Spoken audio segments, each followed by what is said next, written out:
Nunca he sido desde chica muy apegada a lo que es el arte, porque en mi familia no era muy usual, pero recuerdo que mi mamá me llevó a ver a la primera Bienal de Lima, que ha sido en el 97. Y fue en el centro. Era una de las pocas veces que iba al centro y recuerdo haber visto por primera vez una instalación. No te puedo decir quién era el artista, no recuerdo cómo era la instalación en sí, pero lo que sí recuerdo era que fue un momento así bien, una experiencia bien fuerte para mí, de darme cuenta de que el arte no era solo una pintura, un dibujo, una escultura, sino que podía ser también un espacio. En ese momento yo estaba saliendo del colegio, en el 97, y quise postular a la Facultad de Artes de la Católica. Quise ser pintora o quise estudiar pintura, porque era como que lo más, como que la idea más básica que tenía de lo que podía ser un artista. Y por cuestiones familiares nunca postulé a esa facultad y terminé en la Facultad de Arquitectura de la Ricardo Palma. Estudié ahí un año, terminé el primer año de la facultad y surgió esta oportunidad de irme a estudiar fuera. Y ya me fui, y me fui en realidad a estudiar biología, que esta era otra cosa que siempre quise hacer. Siempre me gustó mucho la ciencia y esta manera de entender el mundo a través de cosas cuantificables, números y ese tipo de investigación. Y en algún momento me di cuenta que eso no era lo que quería hacer. Y de ahí decidí postular a trasladarme a una facultad de artes y probar realmente lo que había pensado que sí quería hacer con mi vida. Pedí mi traslado a varias facultades, una de fotografía, que no me aceptaron, una de diseño, que tampoco me aceptaron, y terminé esta facultad de artes de la Universidad de San Diego, Universidad de California en San Diego, que era un programa mixto de fotografía, cine y video. Y yo llegué después de los estudios generales, es decir, no llegué a tomar clases de dibujo, clases básicas de composición, de frente entré a los cursos más avanzados de la facultad. Y mucho tenía que ver con cuestionar y desarrollar conceptos y de investigar, más que con aprender a hacer algo. No había casi formación de un tipo manual, sino todo era más intelectual. Pero ahí me di cuenta que yo quería ser artista y que la formación que había tenido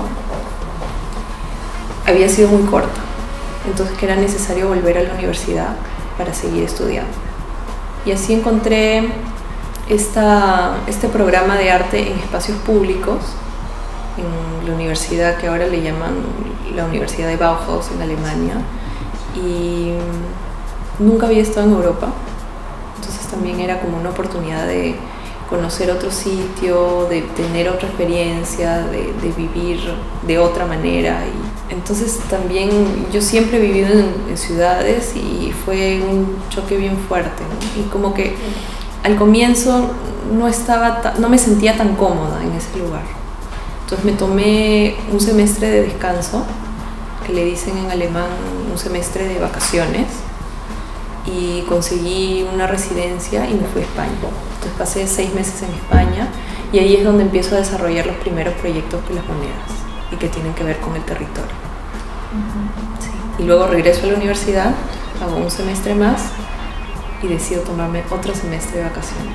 Y volví también a España, pero a otro lugar de España, donde me ofrecieron una beca de un museo. Y estuve 6 años investigando también ese mismo tema, del territorio, de la propiedad. Me fui a comprar 1 metro cuadrado de terreno. Después que terminé la maestría de Alemania, regresé acá a Lima y es donde intento, o es por primera vez que pienso que podría regresar. En ese momento que tenía como unos meses de transición entre Alemania y este proyecto o este programa que me habían invitado para ir a Japón, en un centro de arte contemporáneo. vine aquí y postulé al concurso de pasaporte para un artista que organiza la Embajada de Francia, y ahí hice una intervención con el Cinetauro. Era un tema que me interesaba mucho, ver cómo la ciudad se había transformado en los 8 años que yo había estado fuera, hasta ese entonces, y decido investigar sobre estos cambios que había sufrido la ciudad. Y una de las cosas que más me llamó la atención fue eso, de cómo los cines, que en algún momento habían sido como que una tipología arquitectónica muy importante, estaban siendo destruidos, estaban en un estado de abandono o en un proceso de degradación completa. Sí, yo creo que de todas maneras es conceptual, ¿no? A mí siempre, desde las primeras obras, ya cuando empecé a estudiar arte, de las primeras cosas que me engancharon así con pasión fueron las obras de los 60, de los 70, ¿no? De la gente, del andar, de lo que se conoce como minimalismo, y son, sobre todo del arte conceptual, uno de los artistas que más me gusta es Yoko Ono, ¿no? Y siempre me interesó su manera de utilizar imagen, texto y objetos, pero que son muy cotidianos. Hay veces que ves obras de artistas que son tan abstractos que no siento ninguna relación con ellos, pero al ver, como te digo, un texto, una imagen, un objeto de la vida diaria, hace que puedas enganchar de otra manera, ¿no? De acuerdo a la situación que yo me encuentre y de la investigación que realice en torno a un tema o a un espacio, me surgen ideas, pero no necesariamente se encasillan en un solo medio. Por ejemplo, si me hacen una invitación a hacer una obra, o si me interesa un tema en particular, generalmente lo primero que hago es investigar un poco sobre la historia de ese lugar o de ese edificio, ¿no?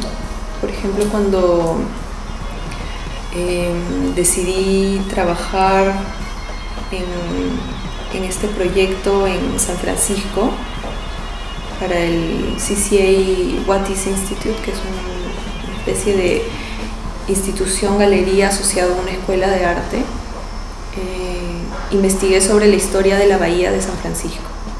Y una de las cosas que me llamó más la atención era que antiguamente la bahía tenía mucho más área de mar, de agua, y que en los 1800 este alcalde, con una visión muy de futuro, empezó a especular, porque justo era la época en que van los primeros buscadores de oro, ¿no? Entonces el alcalde, pensando en que el terreno iba a ser insuficiente y que el terreno iba a subir de precio, logra a través del gobernador vender lotes de agua en lugar de vender lotes de tierra, pensando que en algún momento se iban a necesitar, se iba a rellenar la bahía, y que ahora creo que es más del 50% de la bahía ha sido rellenada para ser usada como terreno. Lo que yo quiero hacer mucho con mi trabajo es generalmente comunicar algo. Y por ejemplo, si yo quiero contarte algo a ti, contarte una historia o hacerte una pregunta, y tú no entiendes de lo que yo te estoy hablando, no sabes, no conoces las palabras, no conoces el lenguaje, o no conoces el espacio o el tema al que me estoy refiriendo, no me vas a poder contestar. No me vas a entender y no me vas a poder contestar. Lo mismo pasa, yo creo, que con las obras de arte.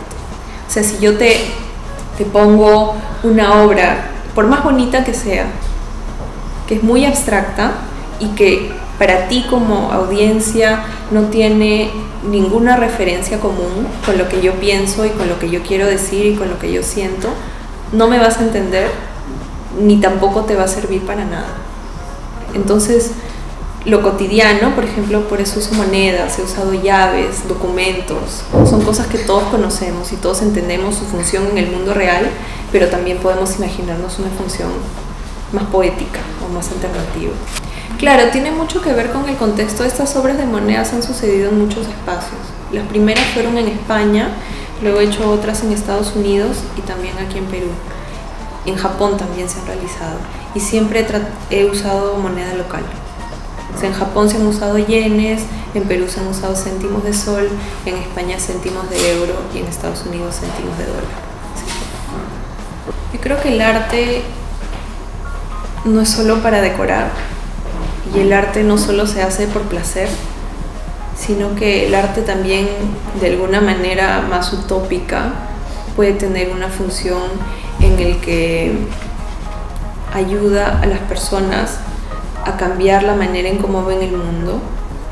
Y en este caso en particular, yo creo que los artistas también tenemos una responsabilidad en el sentido de que podemos utilizar nuestro trabajo para cambiar algo en la vida de alguien, ¿no? Y en el caso de los Atrapanieblas, hace mucho tiempo que yo quiero, desde que regresé a Lima, que ya han pasado 5 años, que he querido hacer una obra sobre la neblina. Y esta es la primera vez que he desarrollado un proyecto en torno a lo que significa la neblina. No solo como una metáfora de esta nube que oscurece la ciudad, de que se vuelve gris, que hace que Lima sea deprimente en el invierno, que nos ahoga de humedad y de la falta de luz, pero ese proyecto, recién mañana voy a ir a armar las primeras pruebas, pero la idea es que sería una especie de letrero como de Hollywood, usando la tipografía del letrero de Hollywood para poner esta frase: una promesa es una nube, que me parecía que era una metáfora, o sea, sí, una reflexión sobre Lima a partir de la metáfora de la neblina. Lo de Barrio Salto fue una colaboración con Teresa Boracino, que es también artista peruana y que vive en Holanda, y Fiona de Bel, que es de un colectivo también holandés que se llama Cascoland, y ellos hacen proyectos que tienen que ver con un interés por los espacios, sobre todo públicos, y que la gente reutilice y se apropie nuevamente de espacios públicos.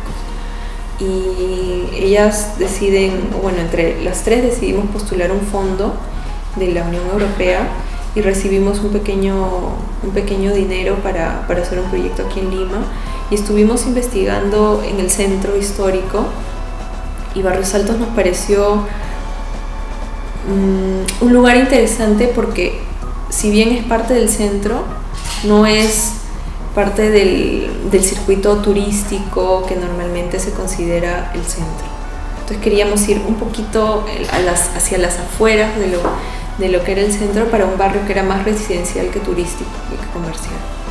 Y cuando empezamos a hacer unas primeras investigaciones nos dimos cuenta de este tema de los desalojos, y ese fue nuestro punto central. Y así es que conocimos esta agrupación de mujeres que vivían en una quinta que estaba a punto de ser desalojada, y que el nombre que ellas toman para su asociación al momento de inscribirla en registros públicos es Las Guerreras.